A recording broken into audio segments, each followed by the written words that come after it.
Sara, here you are again looking stupid watching Michael drive off with Maria. When are you going to learn to stop playing with this fire?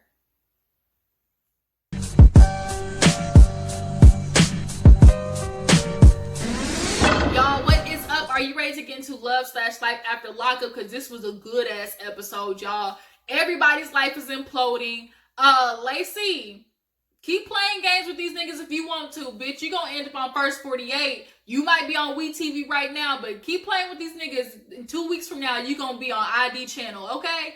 And then Sara and Michael and Maria, we got some behind the scenes stuff going on with them. Maria, her ass needs to get goddamn mollywopped because that bitch is so disrespectful. The stuff that she did, y'all sent me that picture, and folks, I swear for God, I ain't even got kids, but I want to whoop Maria's ass for Sara. But yeah, we're gonna get into all that. Before we do though, hit that subscribe button, join the girls fam, okay? And speaking of fam, if you haven't seen my little post on my community page, we gotta make this thing a little more official, okay? We've had this long-standing relationship, and now y'all gotta have a title, okay? So give me any suggestions or any ideas down in the comment box, and I will go through, and hopefully by next week we will have something, a little more legit for you guys, okay? And this will be my first giveaway. For the person who comes up with the name or idea, you will be getting hit up by your girl, so you can receive a little prize or something. Just my way of showing, I love you guys back, and I appreciate the support, okay? So nonetheless, let's get into the episode. So let's open up with Angela and Tony. Let's get these niggas out the way, because Angela, you so stupid.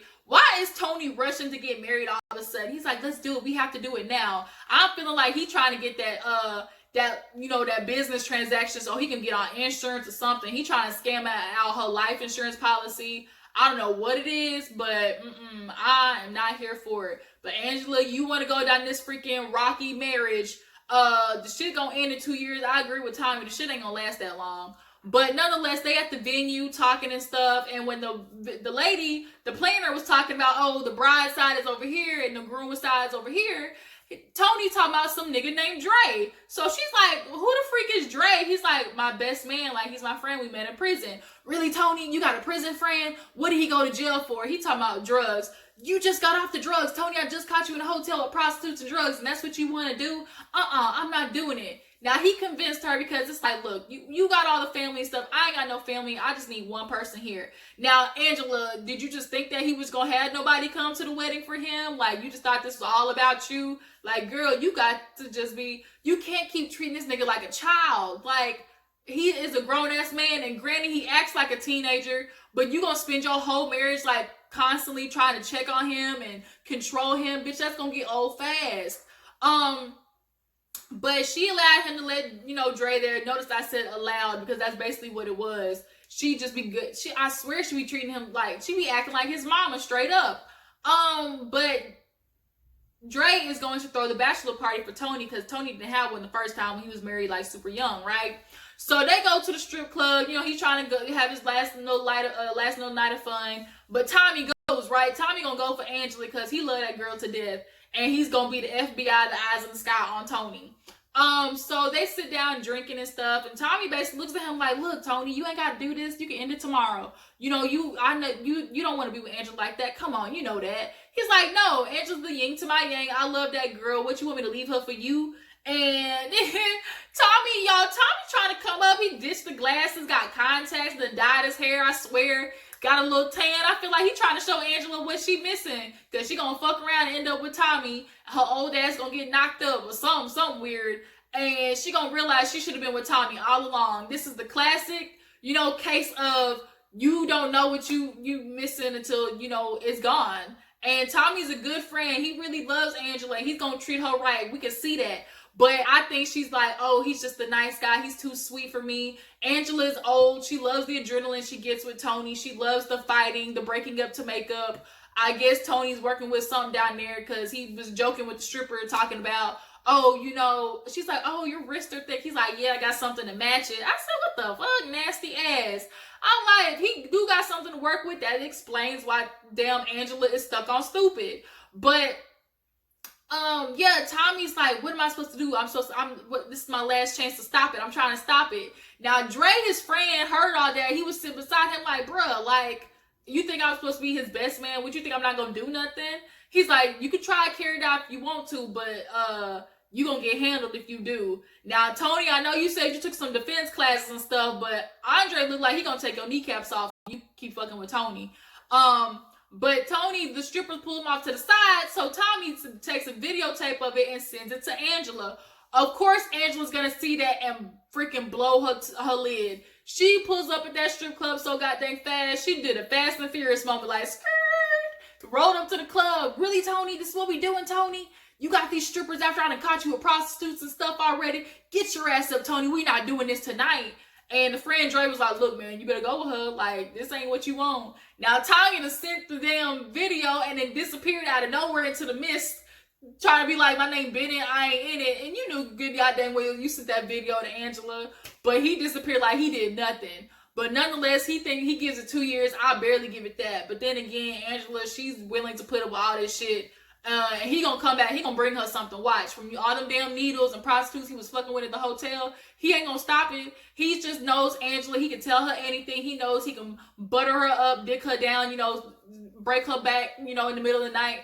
And she falls for the shit again. And bitch, you gonna come back with something. He gonna burn you real good. Figuratively and literally. You're gonna be on that damn penicillin real next week if you keep fucking with Tony.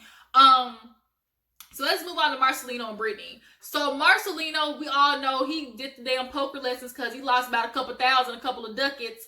And he lied to Brittany about it. He talking about he was going out to play with his cousin, but all of a sudden the cousin's calling Brittany asking for Marcelino. So 2 + 2 was not equaling 4, right? But she goes to the jail. She likes sitting out there. She was, it's the prison that Sasha's in, her friend.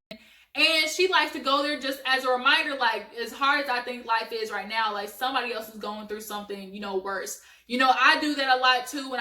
Before I start complaining, I'm just like, look, Angela, if you think, can it get worse? And it can, like, you just gotta, like, deal with it. Because no matter what, there's somebody going through something worse off than you. So I can appreciate that Brittany's such an optimistic person. She's positive, especially after all the shit she's been through in her life. Like, you gotta be positive.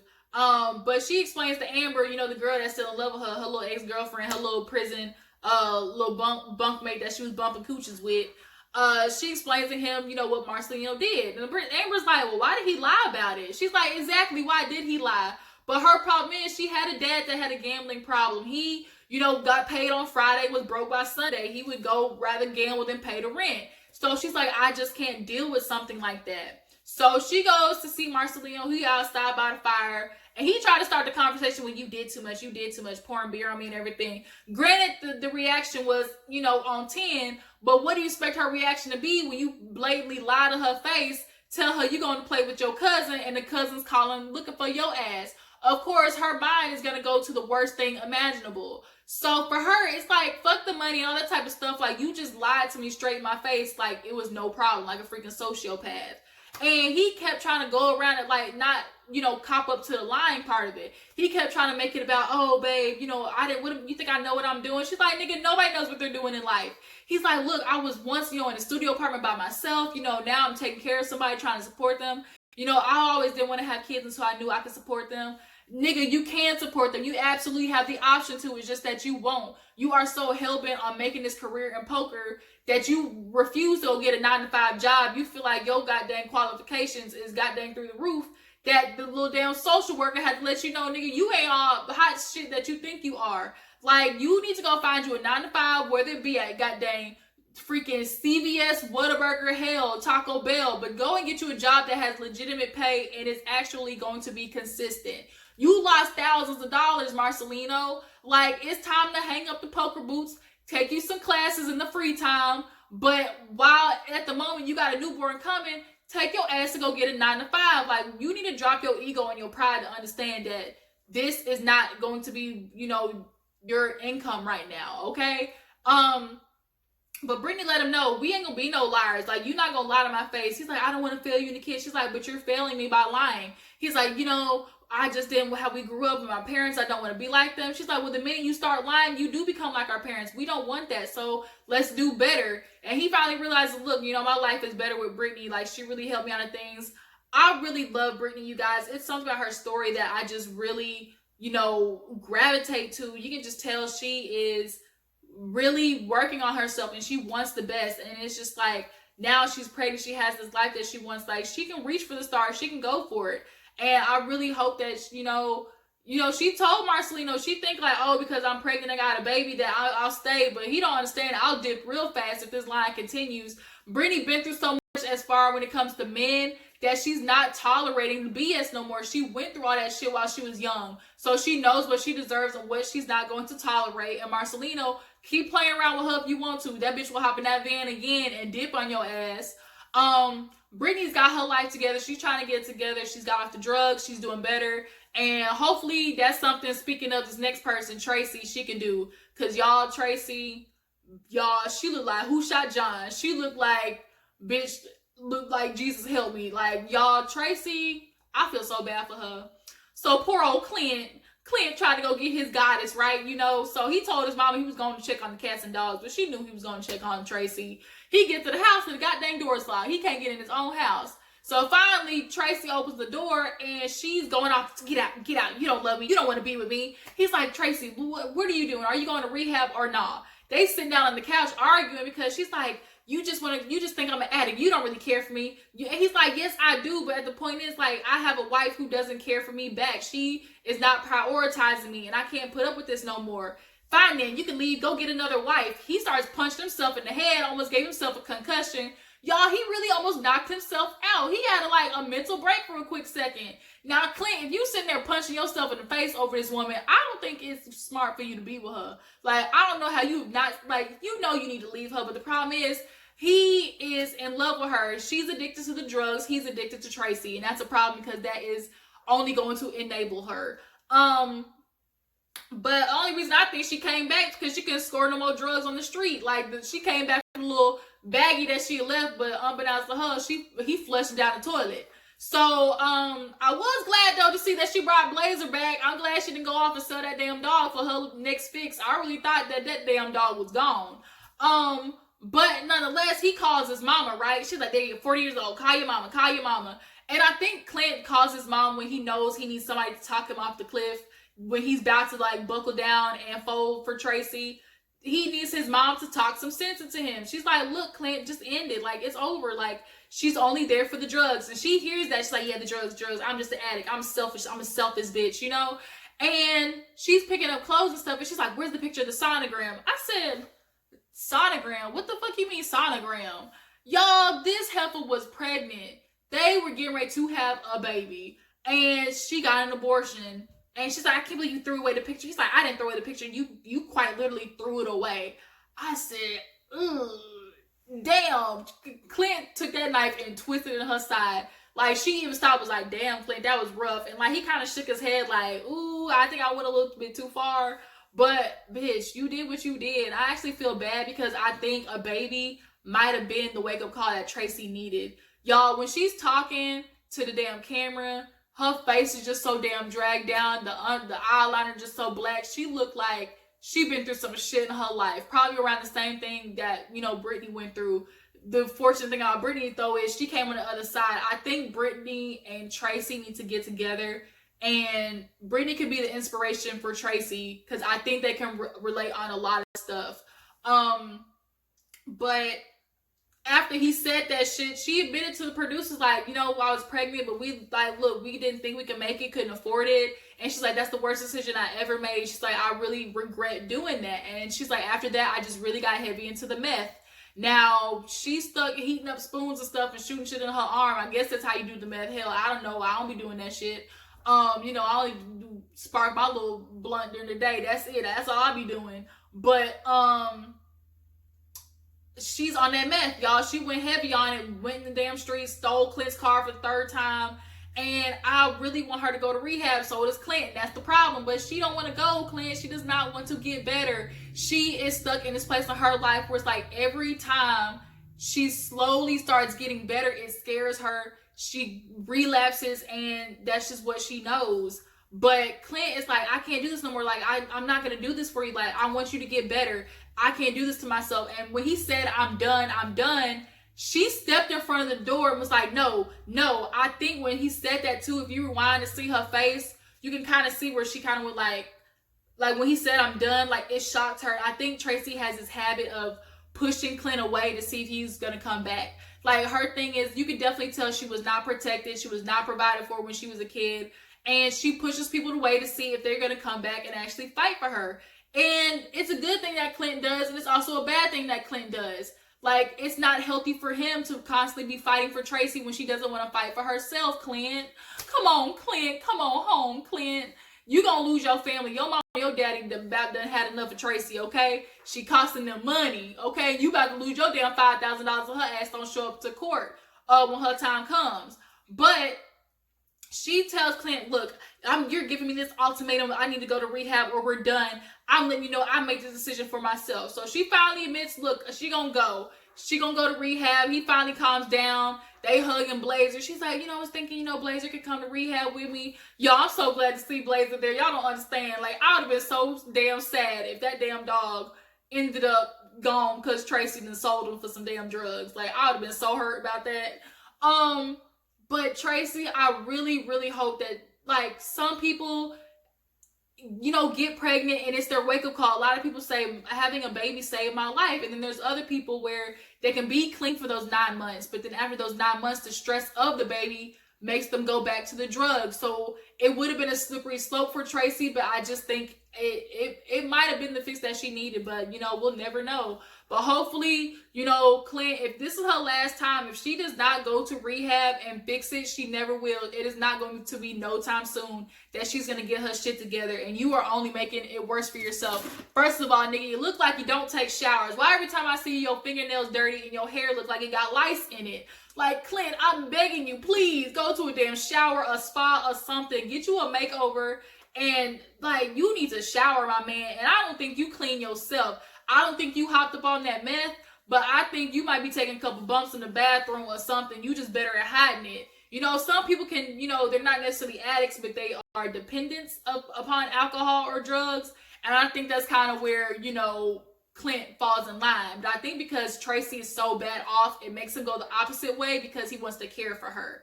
He's so busy trying to care for her that he's not going to get hopped up on his drugs, for himself because he loves Tracy that much. So we'll see how this plays out for them.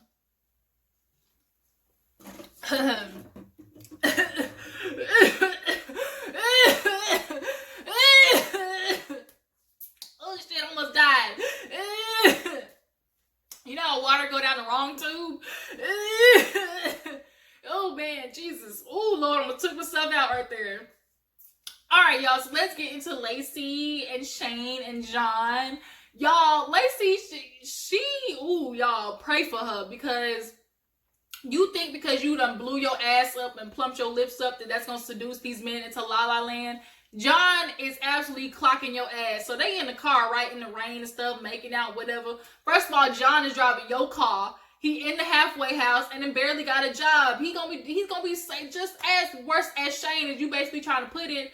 So he's looking at her like, look, you better get this nigga out your house. Like, he been there way too long. He run up your bills, ain't inputting on nothing. You take care of him. Why is that? And she's like, he lied to me. Like, he didn't admit to me what he did. Like, it's really fucked up. But, I'm married to him. Now, you want to be in your confessional talking about, oh, I can't believe my marriage is over. But it's like, bitch, you the only one making your marriage, like, off. First of all, he cheated on you before you got married. Granted, it was bad. But, bitch, at this point, you deserve it. But he had a one-night stand. He's 22 years old and just got out of jail. What do you expect that nigga to do? And I can't stand women who get with the dude knowing exactly they signed up for it and then be mad when all the problems come after it. So John basically looked at her like, look, first of all, you got this dude straight out of jail 2 months. You married him. You got him seeing your kids and stuff. Like, you need to stop doing this, Lacey. Now she started crying like, why are you trying to come after me? Why are you trying to hurt me? And she's like, John gets so angry and, he has a bad temper. And the fact that you said that makes me think that nigga probably done put his hands on you before. He done got high and fucked you up. And he gonna do that shit again if you dare try to play with him and keep trying to pin him and Shane against each other. Because he said it. He's like, look, why aren't you telling him to leave? You try to be all good with him. You try to keep both of us string us along. And I'm like, ding, ding, ding. Duh. So he's like dropping her off at the place. They making out stuff, kissing. She's like, I'll call you. Okay, you better answer my phone calls. And she goes in the house with these little bitty ass shorts on. And she sees Shane's playing. That nigga sweating playing Call of Duty or whatever, smoking and stuff. And she just looks at him like, and I'm like, bitch, touche. Just like Shane said, you looking at him with disgust. We all looking at you the same goddamn way. She's like, I can't believe you. You're so phony. You're so fake. He said, touche, bitch, touche. So then she's like, get out. You need to get out. He's like, looking at her like, what? And he's like, what is going on? So she starts getting a box and, putting his clothes in it. He's like, okay, what the hell is the problem? He's like, Lacey was not like this earlier today. We were just fine last night. We was cuddling and stuff. Now all of a sudden she's acting all weird. What's going on? So then he's asking her, well, where the hell you been for the past couple of hours? Shane, she ain't ready to tell you that she been out there on goddamn John's dick. Granted, they hadn't slept together. Some shit's going on between them. But she wants to now all of a sudden have morals. Oh, I'm not going to sleep with John because, I'm still married to Shane. I feel like, I need to break up with him first before anything happens. Bitch, you think because you not having actual sex with him that what you are doing ain't as bad? You have been emotionally screwing with both of these niggas. First of all, you didn't even tell John that you was messing with Shane until the day he got out. And then you married him 2 months after that, and then you gonna sit there and play with his emotions? Like, bitch, you really gonna end up on first 48. I'm not playing, bitch. Like, you gonna get hurt. And then your dad know you a hoe, and he trying to, be there on Shane's side. But he just couldn't bring himself to admit, that you would cheat on him. So she's trying to kick him out, but Shane ain't going. He's like, look, no, I'm not doing it. Like, this is really what you're doing to us? Look what you're doing to us. Look what you're doing to me. This is what you're doing, Lacey. You're going to break up our marriage like that? She's like, get out. He's like, why? He's like, what were you doing? Why am I getting out? She couldn't say nothing, y'all. She couldn't say nothing. She just looked at him, and all she could say was get out. So because he wasn't leaving, she walked her little big ass outside, and guess who's out there? Big Daddy John. He's like, yeah, right here. He said, what the fuck? That's what Shane was looking like. What in God's name is this nigga doing outside my house? Like, she wanted that confrontation. She likes watching these niggas fight over her. And it is sad at this point. You are so insecure, Lacey. And you want to string both of them along. You got married to this dude, knowing all the issues. You want to be mad that you paying for bills. He's a convict. He's going to have a hard time, finding a job. But you said you was happy he had a job and took care of your kids, so I'm confused. And then you got a nigga who was doing, I think Shane is a lot better for her than John. You think John's not going to sit there and relapse when you fuck with his emotions again? And I swear for God, his sister's going to see this and watch how you playing him and come to your damn house and beat your ass her damn self. And yeah, you think he's not going to get high again? You think because he was able to pay the bills that, shit's not going to be messed up between y'all two? Like, Lacey, you really need to grow up real fast, quick, and in a hurry. So last but not least, y'all, let's get into Michael, Sara, and Megan. Like, Michael, how do you have enough time to handle all three of these bitches? So we all know left off where Sara was yelling with Maria. Now, first of all, let's get into Maria real fast because Maria, bitch, you need to get your head knocked off because y'all sent me this picture. Maria posted on IG a picture of her and Rain, the goddamn baby. Y'all, I saw that shit, and then she posted some shit like, oh, hope she don't turn out like her mother, all this type of stuff. Now, she did a post and delete. I read all the stuff going on. Even Day, Michael's sister, was like, Maria, like, you foul. You done messed up. Now, she deleted it because she knew she messed up, too. Everybody was on her ass cakes. Now, people are saying Michael probably knew that she did it. I don't know. He could have, but he wants to piss off Sara anyway, so, he doesn't probably mind. He likes watching them bitches fight over him.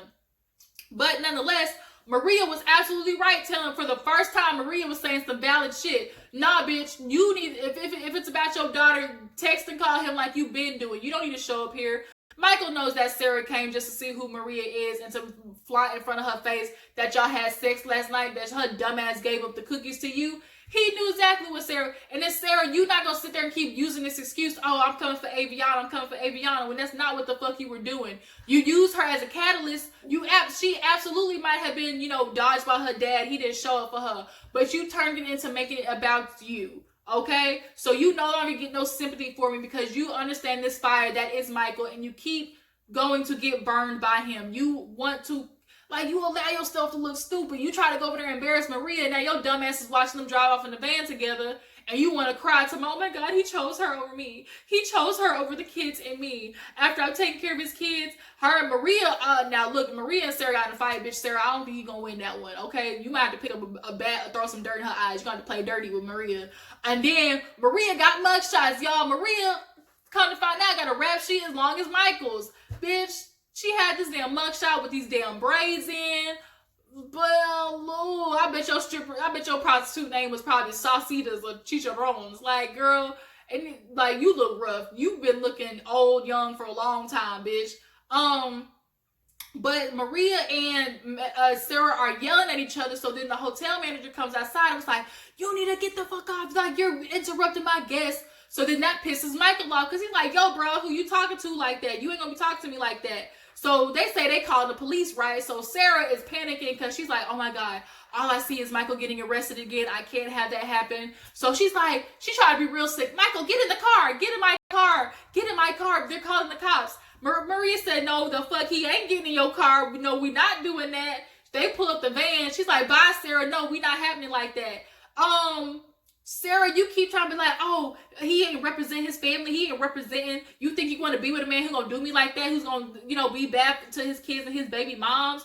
And Maria said something right. She was absolutely valid. Bitch, there is no more family. That ship has failed. It's about co-parenting. It is no longer we are a family, okay? Now, granted, I don't fuck with that bitch Maria, and I don't like her, but she's absolutely right. Sara, you need to understand this is no longer a family situation.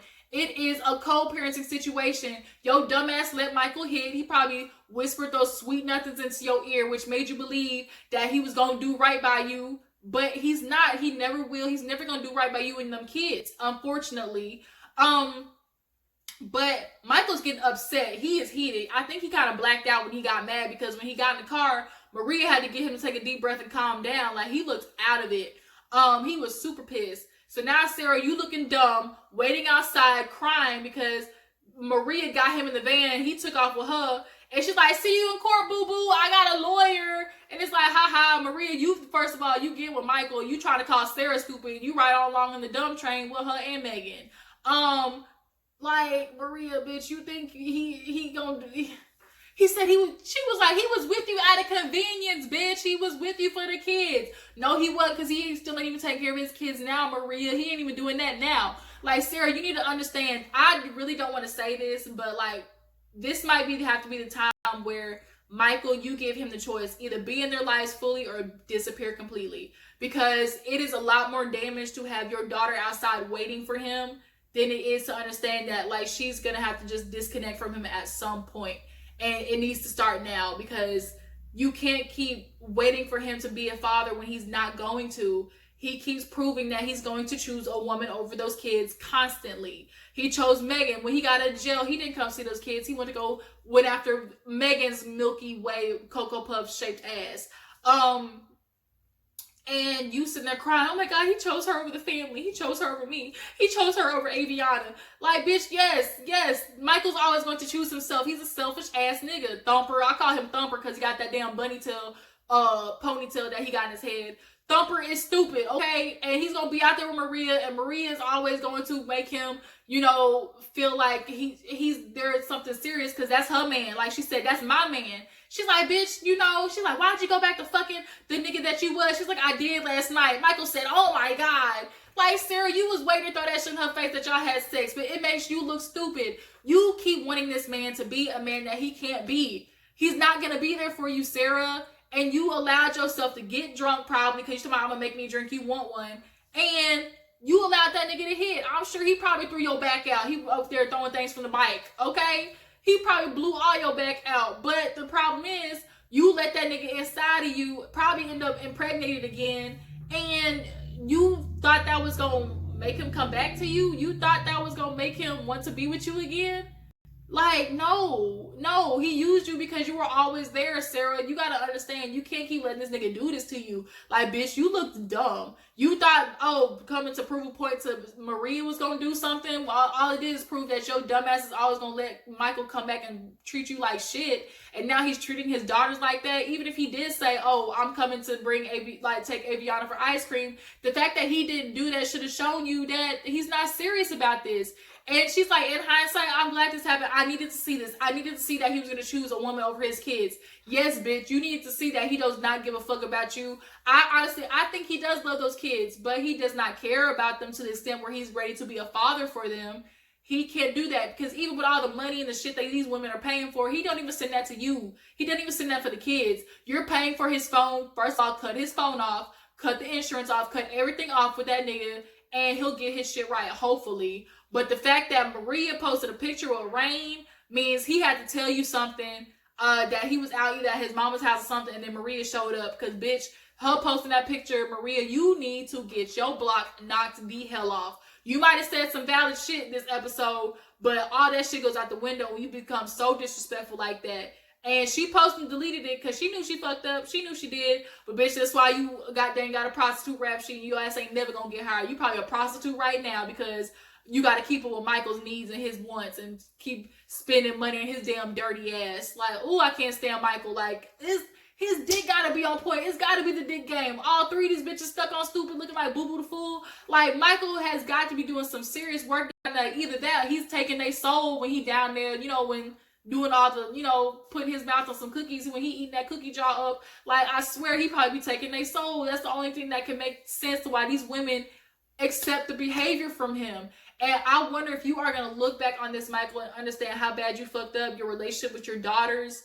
And they are women, and they're going to grow up and hopefully not find a man like you. Like, you got to understand, you are the example of the man that's going to be in their life. And if you can treat their mother like that, they're going to think, oh, I'm supposed to get with a man who can treat me like that. And that's not right, Michael. Ooh, I swear, oh God. Like, I really hope you get your shit together because this is sad at this point. And Sarah, you need to move on because, bitch, you look stupid. Okay? Like, stupid. And that's where the episode ends, watching him drive off with Maria, her crying, looking lost as a damn dog in a puppy pound. Like, girl, all I can say is dumb. Are you dumb? Now I know you mad you done gave your shit up to him for him to just basically use you, abuse you, and throw you away once again. You need to learn to, like, you keep burning yourself with this fire, Sarah. It's not going to change. So yes, you had to learn the hard way once again, but understand, give him an ultimatum, say, look, either you be in our daughter's life or not. You're not going to keep coming in and out because you overshadowed the real reason of your Aviana's relationship with Michael and made it about you. And then you tried to hide it behind Aviana. Like, that shit was foul, Sarah. And as much as he's fucked up, so are you because you keep allowing it to happen.